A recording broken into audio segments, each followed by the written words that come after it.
الحمد لله رب العالمين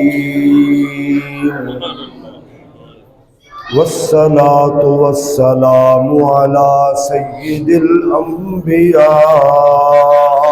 وخاتم النبيين محمد وعلى آله وأصحابه أجمعين أما بعد فأعوذ بالله من الشيطان الرجيم بسم الله الرحمن الرحيم ثاني اثنين إذ هما في الغار إذ يقول لصاحبه لا تحزن إن الله معنا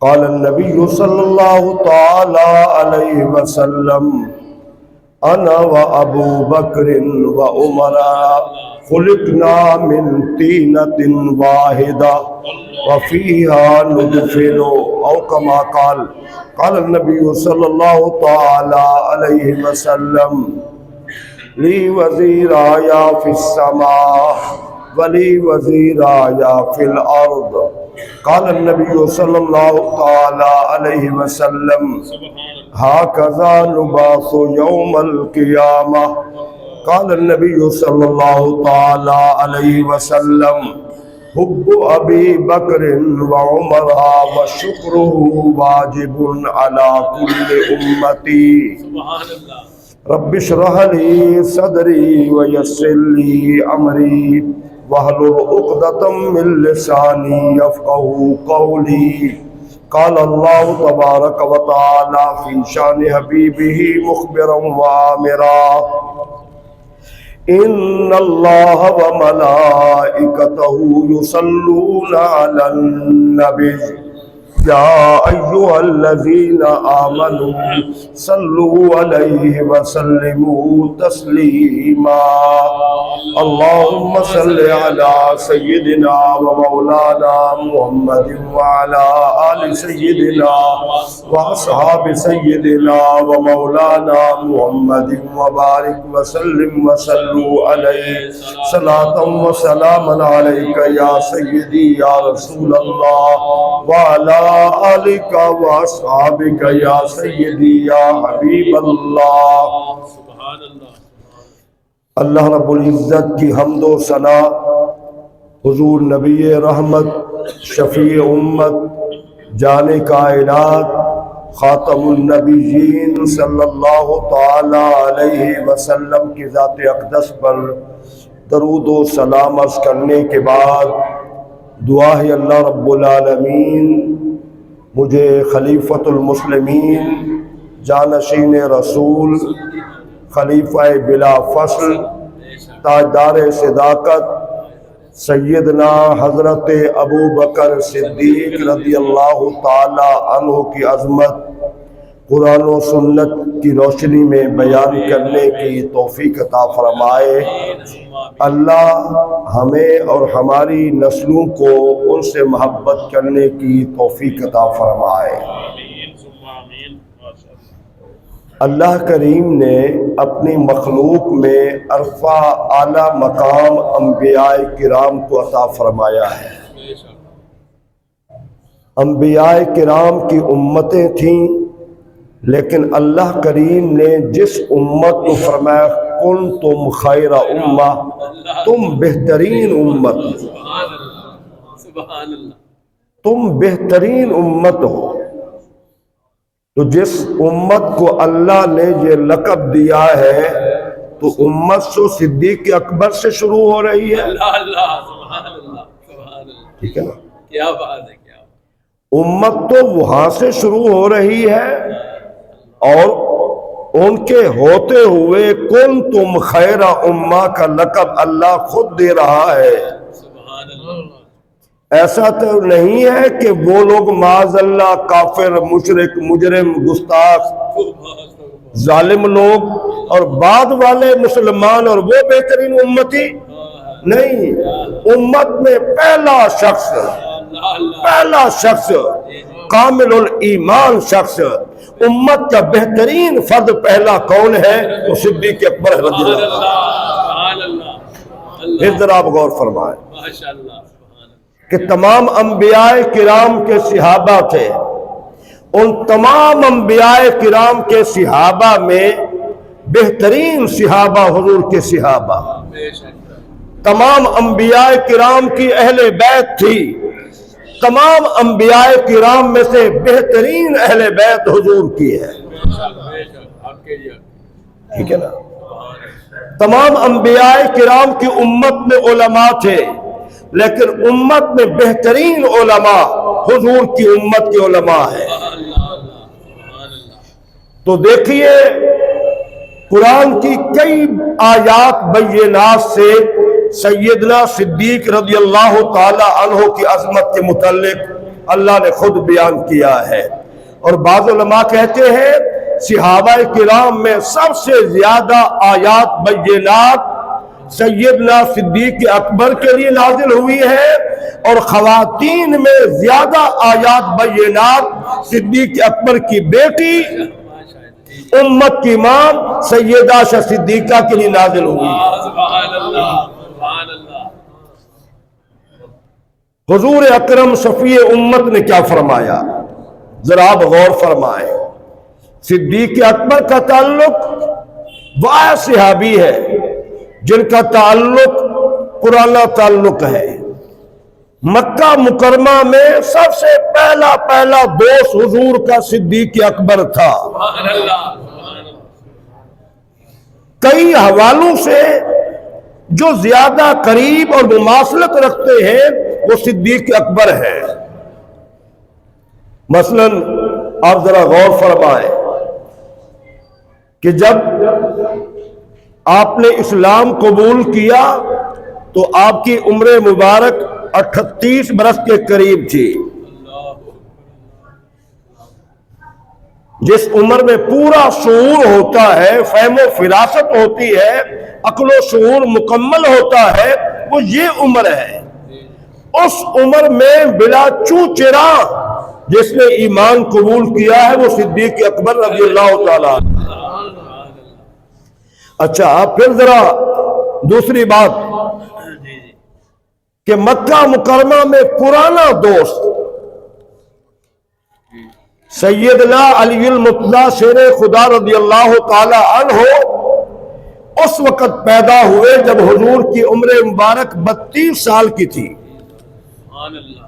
32 سال کی عمر مبارک تھی، اور عمر مبارک کے اعتبار سے جو قریب ہے وہ صدیق اکبر ہے. حضور کی عمر مبارک بھی 63 سال اور صدیق کی عمر بھی 63 سال ہے. ٹھیک ہے نا؟ ہر حوالے سے حتیٰ کہ وصال مبارک تک عمر مبارک کے بعد اخلاق میں، اعمال میں، عاجزی میں، تقوی میں، معاملات میں، عدل و انصاف میں، شرم و حیا میں، جرأت و بہادری میں، اور آخری لمحات تک وصال مبارک جس دن حضور کا وصال ہو رہا ہے اسی دن صدیق کا وصال ہو رہا ہے.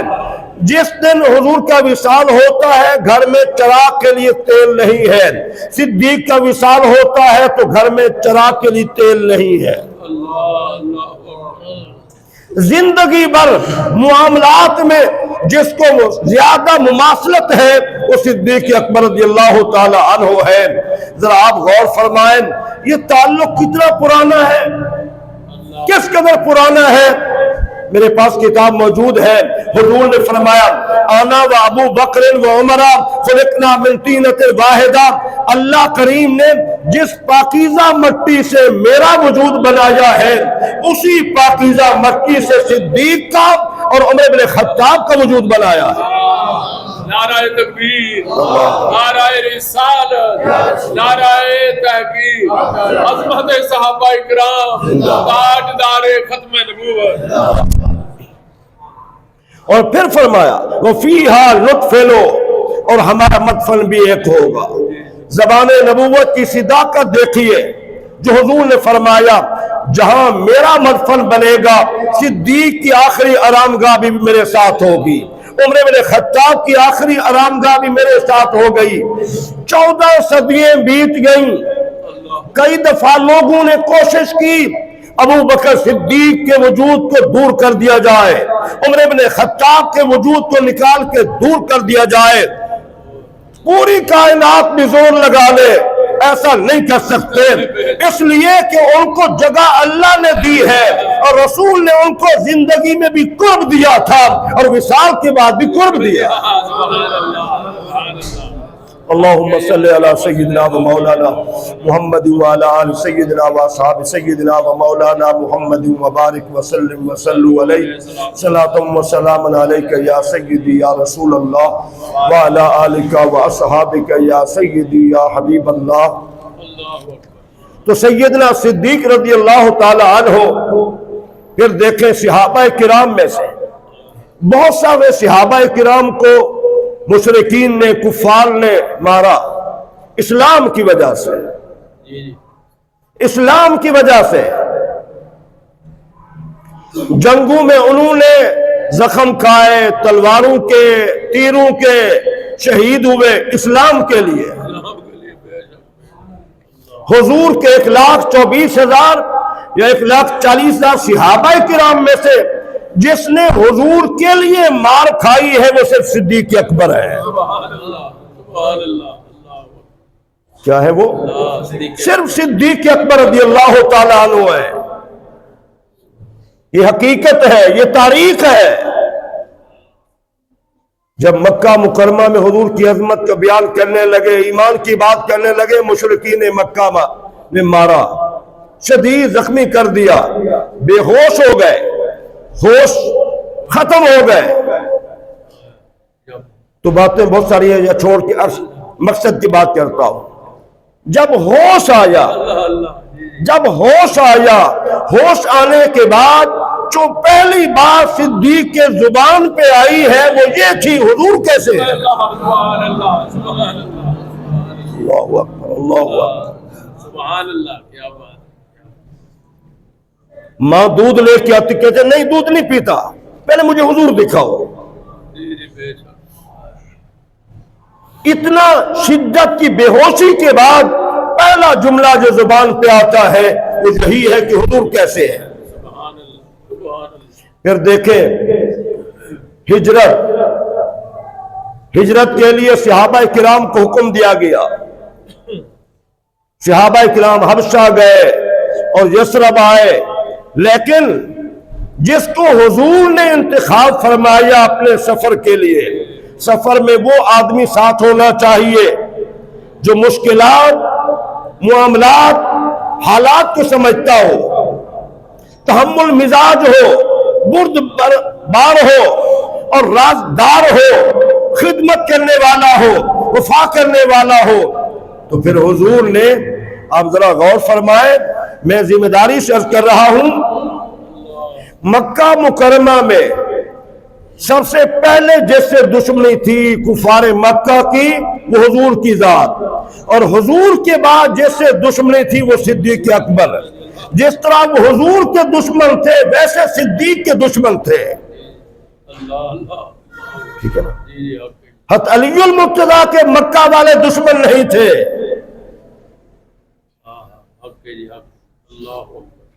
مکہ مکرمہ والے جس طرح دشمن پہلے نمبر پہ حضور کے تھے ان کے ساتھ پھر صدیق اکبر کے تھے۔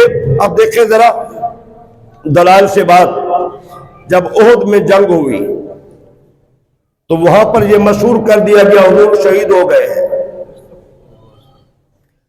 ابو سفیان کافر تھا، اس نے آواز دی حضور کا نام لے کر، کیا تم میں موجود ہے؟ حضور نے روک دیا، اس کا جواب نہیں دینا۔ پھر اس نے کہا کیا تم میں ابو بکر ہے؟ حضور نے روک دیا۔ حضور کے بعد مشرکین مکہ جو سمجھتے تھے حضور کے بعد جو حضور کے قریبی ہے وہ صدیق اکبر ہے، صدیق اکبر ہے۔ اور پھر کہا، حضور نے فرمایا جواب نہیں دینا، کیا تم میں عمر ہے؟ فرمایا خاموش، ابھی جواب نہیں دینا۔ تو مشرکین مکہ کی نظر میں بھی قریبی کون تھے؟ عمر بن خطاب تھے۔ دنیا کے متعصب عیسائی آدمی نے کتاب لکھی